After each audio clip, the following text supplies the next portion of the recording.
Hi friends, Nirmala निर्वाण classes में आप सभी भाइयों बहनों और बच्चों का हार्दिक स्वागत है। हर दिन की तरह, हर सेगमेंट की तरह, इस सेगमेंट में भी हम आए हैं आपके लिए एक कहानी लेकर।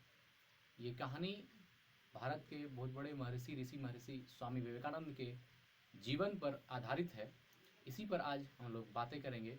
उन्हीं की जीवन की एक स्टोरी हम आप लोगों को सुनाने जा रहे हैं। थोड़ा ध्यान से सुनिएगा, बहुत इंस्पायरेशनल है, बहुत ही अच्छा इसका मैसेज है, अच्छा संदेश है। तो ठीक है, कहानी आरंभ करते हैं। हर सेगमेंट की तरह इस सेगमेंट में भी हम लोग एक कहानी, सप्ताह में एक कहानी लेकर आते हैं। उसकी बातें आज हम लोग करेंगे, उसी स्टोरी का सुनिए। ये उनके जीवन की आप बीती है। तो ठीक है, आरंभ करते हैं। बात ईस्वी सन 1888 की है। ईस्वी सन 1888 की है। ऐसे हम ये बात कह सकते हैं कि स्वामी विवेकानंद को जो पूरा विश्व जानता है, तो वह 1893 के शिकागो धर्म सभा अधिवेशन से जानता है। तो उसी के उसके पहले, उसके 5 साल पहले की घटना है ये ईस्वी सन 1888 की घटना है। 1888 का इवेंट है। इसमें जो है ऐसा हुआ कि स्वामी विवेकानंद तो परिव्राज्य जीवन जीते थे, तो उसके अनुसार जो है वो तो मतलब हमेशा घूमते भ्रमण करते रहते थे। उन्होंने पैदल पूरी भारत का भ्रमण किया। तो ऐसे ही भ्रमण करते करते वो एक बार जो है कि आगरा और वृंदावन से, आगरा से वृंदावन की ओर जा रहे थे। तो उसी बीच का ये घटना है।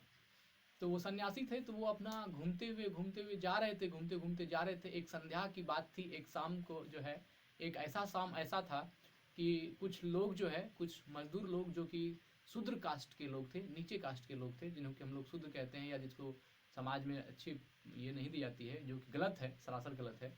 तो वैसे ही कोई नीचे कास्ट के लोग थे, शूद्र लोग, जो कि गांजा पी रहे थे। चिलम में भर के गांजा पी रहे थे।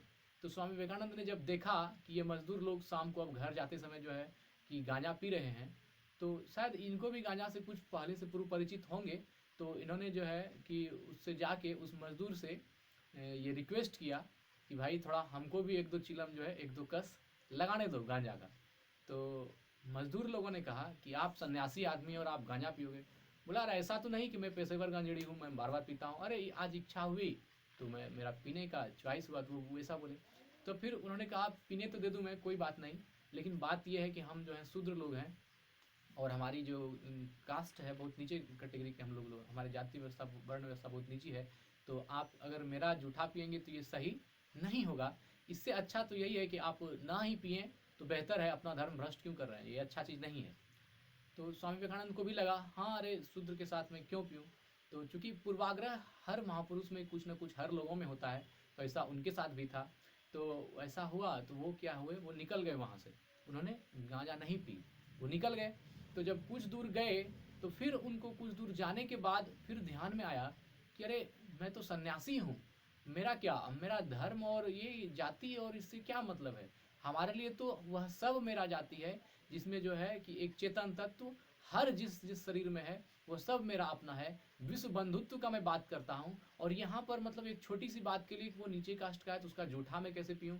तो सिर्फ इस चीज़ के लिए हमने जो है ये छोड़ दी। तो उनको बार बार आज रास्ते में जा रहे थे, बार बार उनको जो है ये आत्म प्रताड़नाएं मिलती रही कि ये तुमने अच्छा नहीं किया। मतलब उनकी चेतना जो है उनसे बार बार यह बात कह रही थी कि ये जो तुमने किया ये बढ़िया नहीं किया। तुम एक सन्यासी हो, तुम एक इंसानियत धर्म से, तुम्हारे ये तुम जो, तो अपना हर लोग वह है, अपना सारा दुनिया अपना है, जैसे कहा है कि वसुधैव कुटुंबकम। तो तुम फिर सन्यासी होकर के किसी का इसमें क्या होना चाहिए कि वो नीचे जाति का है तो हम उससे नहीं मिलेंगे, उसका छुआ नहीं खाएंगे, उससे नहीं मिलेंगे। तो ये बातें उनको जो है बार बार अंदर से जो है आत्म प्रताड़ित करने लगी। तो इससे स्वामी विवेकानंद बहुत क्षुब्ध हुए और उन्होंने जो है कुछ 2 किलोमीटर 3 किलोमीटर आगे निकल गए थे। फिर जो है वहाँ से वो तुरंत रिटर्न हुए और उन्होंने आ करके फिर वहीं उसी खेत के पास जहाँ उन्होंने उन लोगों को, मजदूर लोगों को छोड़ कर गया था, उन लोगों को खोजते हुए आया। और तब तक वो लोग गए नहीं थे, वहीं पर थे, कुछ दूर आगे बढ़े थे। उन्होंने आकर कहा भाई रुको रुको रुको। तो मजदूर लोग रुक गए, क्या बात है, आप तो उस समय सन्यासी जी आए थे, अभी फिर आए। बोला हाँ हाँ रुको, हमको जो है गांजा पीना है। हम तुम्हारे साथ नहीं पी सके क्योंकि ये जो है एक पूर्वाग्रह मेरे साथ थी कि हम निचली कास्ट के साथ कैसे, उसके साथ कैसे जो है अपना कोई भी आदान प्रदान किसी चीज़ का कर सकते हैं, कैसे ये जी सकते हैं। तो यह तो एक निकृष्ट कोटि के मनुष्य का लक्षण है। और हम एक सन्यासी, एक ज्ञानी आदमी होकर के भी अगर हमारा ऐसा नियत है, हमारी ऐसी सोच है, तो इससे जघन्य अपराध हमारे लिए कुछ नहीं है। और ऐसा सोच करके उन्होंने फिर उन मजदूरों को बुलाया और उनके साथ सब मिलजुल कर जो है उन्होंने जीवन में गांजा पिया। और उन्होंने इस चीज़ का जिक्र अपनी आप बीती में भी किया है। उन्होंने कई बेहिचक, समाज से कोई डर नहीं, किसी का कोई नहीं, जो उनकी जीवन की घटना थी उनको उन्होंने सुनाया है। फिर उन्होंने उन लोगों से चर्चा करते हुए कहा कि हम जो है एक मानव धर्म ही हमारा होता है, और ये सारी बातें जो हम आपस में, ये जो हमारा पूर्वाग्रह है, ये अच्छी चीज़ें नहीं है। जो समाज में जो रूढ़िवादिता है, इनसे हमको दूरी बनानी चाहिए, ये सही नहीं है। फिर उन्होंने कहा, एक श्लोक उन्होंने कहा उसमें कि अयंग निजः परो वेति गणना लघुचेत साम उदार चरितानंतु वसुधैव कुटुंबकम। अर्थात यह मेरा है, यह उसका है, यह मैं हूँ, यह पराया है, यह अपना है, ये जो है छोटे मन से वाले लोग करते हैं, जिसकी छोटी मानसिकता होती है, बहुत छोटी सोच होती है, उनका ऐसा सोच होता है कि ये वो है, ये वो है, वो। लेकिन तो अयंग निजः परोवेति गन्ना लघुचेत साम उदार चरितानंतु, जो उदार चरित्र वाले लोग हैं, वसुधैव कुटुंबकम, उनके लिए पूरी वसुधा की एक एक जीव प्राणी, एक एक जीव जंतु जो है, सब उनके लिए एक कुटुंब के समान है। इसलिए हमें किसी से घृणा नहीं करनी चाहिए।